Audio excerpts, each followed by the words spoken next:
Good morning, class 8th. How are you? I think all are doing well. So today we are going to start a new chapter, that is chapter number 9, The Great Stone Face. First, इसके दो part है इस chapter के, part 1 and part 2. जैसे movies में होता है, आपने बहुत सारी बुक्स में भी पढ़ा होगा या कोई सीरीज आप देखते हो पार्ट 1 पार्ट 2, उसी तरीके से इस चैप्टर के भी दो पार्ट्स हैं. And the first part today we will start today. First part, the Great Stone Face, मतलब एक बहुत ही विशालकाय स्टोन है, आप पहाड़ ही मान लीजिए, उसका फेस है ना, विशाल चेहरा या फेस कहेंगे इसे. So before you read, we will start with the warm up जो स्टार्टिंग में दिया हुआ है. Seen from a distance, थोड़ी सी दूर से देखने में, डिस्टेंस से. हिल टॉप्स, हिल की जो हिल टॉप्स क्या हो गया, हिल का जो चोटी वाला हिस्सा होता है वो. And huge rock seem to assume various shapes. आपने कभी भी देखा होगा, दूर से हम कहीं से भी जाते हैं, पहाड़ नजर आते हैं तो सारे एक जैसे नजर आते होंगे? नहीं, सबकी कुछ ना कुछ शेप बनी हुई होती है. हमें ऐसा लगता है कि अरे ये तो किसी पब्लिक फिगर की जैसे लग रहा है, इंसान की जैसे, मंकी की जैसे. इसकी शेप अलग अलग होती है पहाड़ों की. दे मे रिजेंबल एन एनिमल और अ ह्यूमन फिगर. ये जो मैंने अभी आपको बताया, उनकी जो रिजेंबल मतलब वो क्या, कभी कभी तो कैसे लगते हैं, क्या पता ये ह्यूमन बीइंग की जैसे या कोई एनिमल की जैसे. People attribute stories to these shapes. अब इन शेप्स की कुछ ना कुछ लोग क्या बना देते हैं, स्टोरीज बना देते हैं अपने आप ही अज्यूम करके कि हाँ ऐसे कोई ना कोई स्टोरी हुआ करती होगी. Some stories come true, but कुछ स्टोरीज सच भी होती हैं, अदर्स डोंट, और कई नहीं भी होती हैं. The Great Stone Face is one such shape that reminds the inhabitants of the valley of the prophecy. यहाँ पर कहा गया है कि एक वैली थी, उसके बारे में इस चैप्टर में रिलेटेड है. What was it? ये क्या है? Did it come true? क्या ये सच्चाई है या उस रियलिटी थी? ये हम इसमें पढ़ेंगे. Now we will start with the part 1.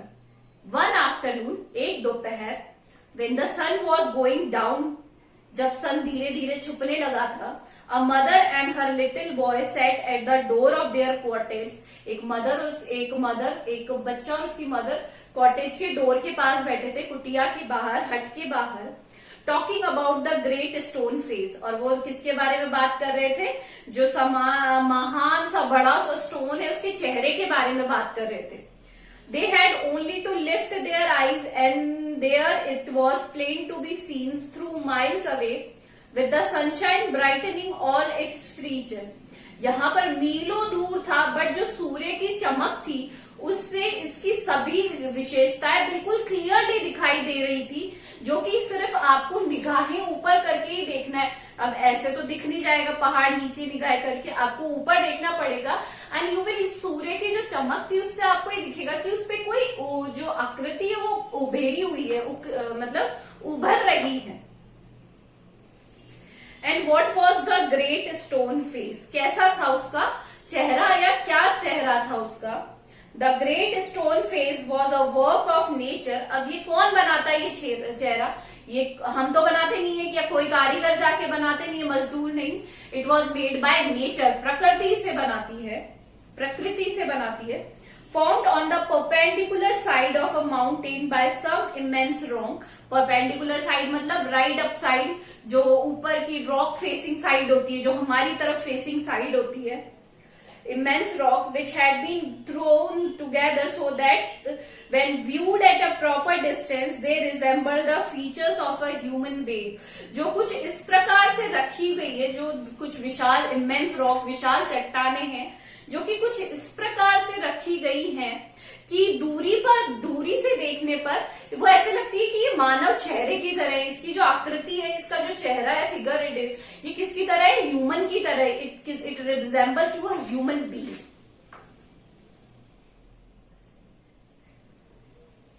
If the spectator कौन हो गए, देखने वाले हम. अप्रोच टू नियर, पास जाते हैं उसके.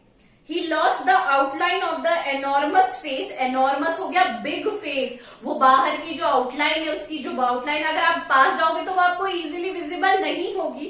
And could see only a heap of gigantic rock. बस अगर आप उसके पास जाके देखोगे तो आपको बस पत्थर ही पत्थर दिखेंगे, बड़े बड़े.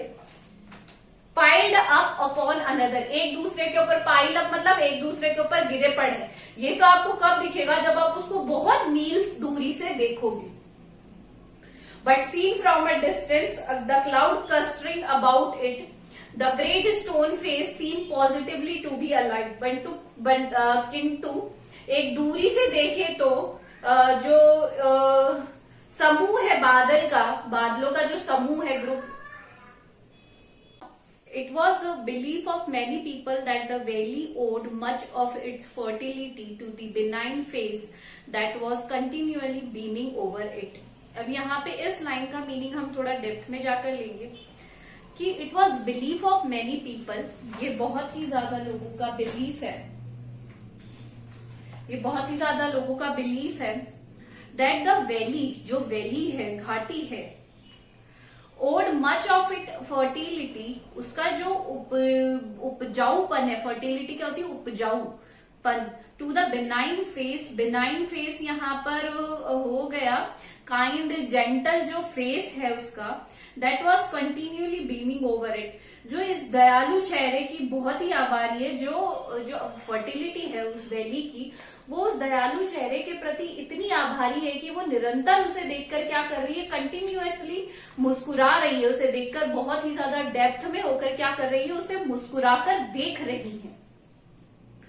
अ mother and her little boy, as we said earlier, एक जो बच्चे और उसकी मदर की हम जब बात कर रहे थे पहले, sat at the door of their cottage, cottage के बाहर वो बैठे थे, gazing at the great stone face and talking about it, वो किसकी तरफ गेज कर रहे थे, गेज करना मतलब होता है घूरना, उसके फेस की तरफ गेज कर रहे थे, and they were talking about it, उसके बारे में बात कर रहे थे। The child name was Ernest. What was the name of the child? Was Ernest. Mother said he, माँ उसने कहा, while the great face smiled on him, जब उसे लगा कि जो great face है वो उसकी, जो face of stone है वो उसकी तरफ मुस्कुरा रहा है, उसने अपनी माँ को कहा, I wish that I could speak, for it looked so very kindly that its voice must indeed be pleasant। उन्होंने कहा कि काश यह बोल पाता, उन्होंने कहा कि माँ काश ये ऐसा होता कि यह बोल पाता, और क्योंकि ये इतना दयालु दिखता है, इतना मतलब इसका जो चेहरा है वो इतना काइंड है, दयालु है, कि इसकी आवाज भी सचमुच बहुत ही ज्यादा क्या होगी, सुखद होगी, बहुत ही अच्छी होगी। ऐसा लगता है ना कि देखकर यह बात करने वाला है हमसे। If I ever see a man with such a face, अगर मुझे ऐसा आदमी मिले इस फेस के साथ, I should love him very much, और मैं उसे बहुत ही ज्यादा प्यार दूंगा। If an old prophecy, prophecy मतलब जो स्टेटमेंट जो कि क्या होगा, फ्यूचर में होने वाला होता है, prophecy should come to pass, answered his mother, अगर कोई पुरानी भविष्यवाणी सच हो जाए, भविष्यवाणी हो गई, we may see a man sometime with exactly such a face as that, उसने कहा कि अगर कोई भविष्यवाणी सच होगी तभी हमें ऐसी शक्ल वाला जो व्यक्ति है दिखाई दे सकता है। What prophecy do you mean, dear mother?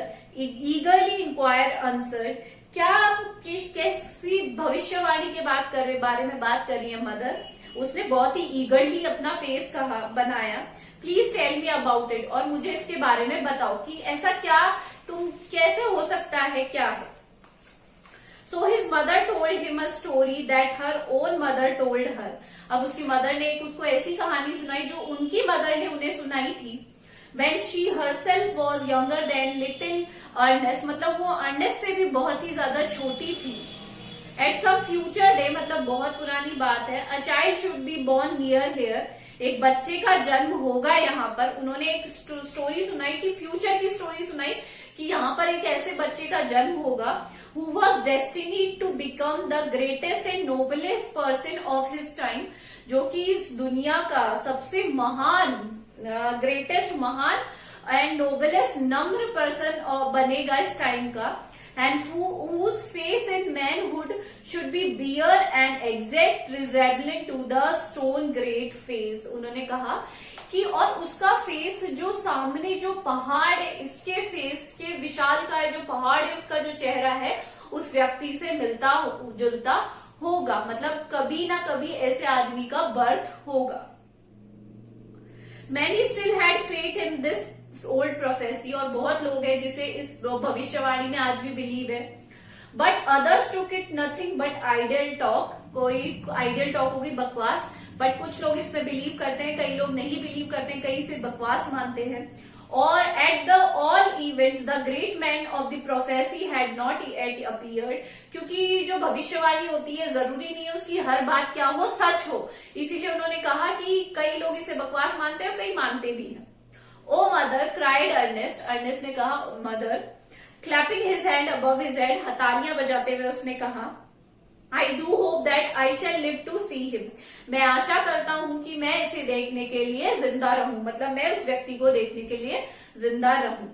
His mother von N affectionate and thoughtful women, उसकी जो मदर थी वो बहुत ही ज्यादा स्नेह मतलब प्यार करने वाली, अफेक्शनेट एंड थॉटफुल विचारशील व्यक्ति महिला थी।